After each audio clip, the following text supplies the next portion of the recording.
วแมวไปเลยโชคทวีทรัพย์โชคทรัพย์อยู่ตรงนี้เนาะอยู่ตรงนี้มีใครกวนรถแล้วนะเด็กน้อยใครอยู่ในนี้แล้วใครอยู่นี่เนี่ยฮะว่ายน้องดวงฤดีดวงฤดีอยู่นี่เหรอดวงฤดีนี่ใครเพชรดำน้อยเพชรดำน้อยเมื่อกี้หลวงปู่ปล่อยเด็กไปเล่นกันแล้วหลวงปู่ไปทำงานเสร็จแล้วกลับมาทำกับข้าวกับน้ำเตรียมให้อาหารเย็นแต่ทำกับข้าวแต่น้องพลาดไปนิดหนึ่งโดนเขากัดโดนเขากวนหลวงปู่มาดูแล้วล่ะแต่ว่าเขาเจ็บนิดหนึ่งพรุ่งนี้สงสัยยังไม่ได้ไปทำมันแล้วน้องเขาเทากระดำสนิทเพราะเห็นเขาอยู่ในบ้านอยู่ในห้องนานก็เลยเอามาปล่อยเขาไปเดินเล่นแป๊บเดียว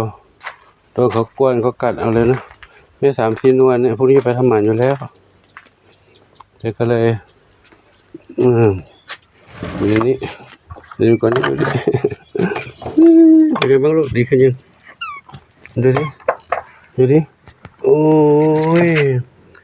ขอดูหน่อยนะขาเจ็บที่ไหนโอ้ตัวร้อนๆด้วยเนี่ยดูสิ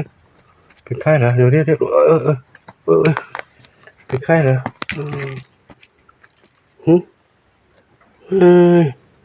ใช่ไหมลูก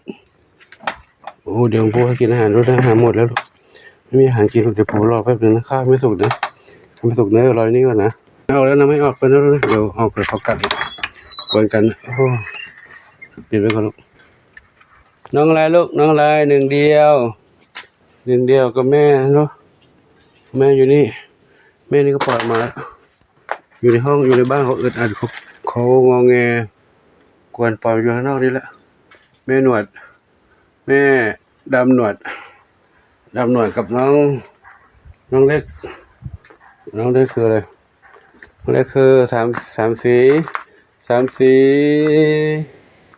หน้าส้มอยู่นี่ถ่ายวีนะเขาเล่นกับเพื่อนนี่แล้วนะ3 สีหน้าส้มมาเล่นกับเพื่อนนี่แหละปล่อยมางี้เขาจะดูแล้วมีอะไรนะสถานที่วิ่งเล่นได้ออกกำลังกายนิดหน่อยขังอยู่ในบ้านนี่อึดอัดเขาหงุดหงิดเครียดเจ็บป่วยได้ง่ายนะก็เนี่ยหลวงปู่เห็นแล้วเขาเลยปล่อยน้องน้ำมาก็แต่ว่ามันเจอเพื่อนกัดเด็กเพื่อนกวนกันกัดกันเลยได้เจ็บแล้วเดี๋ยวโทรเช็คหมอกันนะถ้ามันป่วยอยู่ก็เขาเลื่อนไปสัก1-2 วันเลื่อนสัก1-2 วันพื้นที่มันรวมกันเหมียวก็มาต่างบ้านต่างครอบครัวที่ผู้ที่อยู่ด้วยกันได้ก็อยู่ด้วยกันได้ผู้ที่อยู่ไม่ได้ก็จะกวนกันกัดกันนี่แม่4ลูก4เนาะเดี๋ยวพวกเขาจริงๆแค่นี้ก่อนเนาะเดี๋ยวค่อยชมในคลิปต่อไปเดี๋ยวปู่ไปเตรียมอาหารทางนู้นก่อนเนาะเดี๋ยวค่อยอาหารไม่สุกลูกเรื่องอาหารอยู่อาหารก็ไม่มีเตรียมไว้หุงข้าวใหม่ไม่พอกินหุงข้าวกับต้ม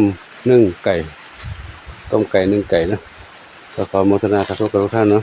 เดี๋ยวแจ้งข่าวให้ทราบอีกทีนึงว่าได้ทำมันไปได้ไหมถ้าเหมียวหมอบอกว่าขอเลื่อน2 วันครับก็คอยติดตามชมคลิปต่อไปเนาะขอโมทนาสาธุ